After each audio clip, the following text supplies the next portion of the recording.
আজ 18 সেপ্টেম্বর বৃহস্পতিবার সকাল 11:30টা নাগাদ চট্টগ্রামের পটিয়ার ভেল্লাপাড়া এলাকায় একটি মিনিবাসের চাপায় পড়ে এক পথচারী নারীর মৃত্যু হয়েছে। এই ঘটনায় আরও 3 জন আহত হয়েছেন। নিহত মহিলাটির পরিচয় এখনও পর্যন্ত পাওয়া যায়নি।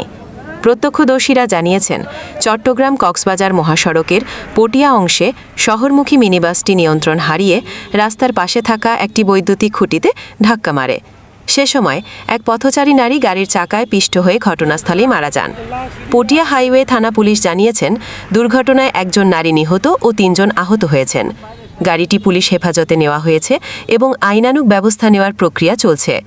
আহতদের স্থানীয় হাসপাতালে ভর্তি করা হয়েছে। একজন পথচারী যাইতেছিল এখান থেকে চট্টগ্রাম থেকে পটিয়া থেকে চট্টগ্রামগামী একটা বাস ওই পথচারীকে ধাক্কা দিচ্ছে, উনি ঘটনাস্থলে মারা গেছে।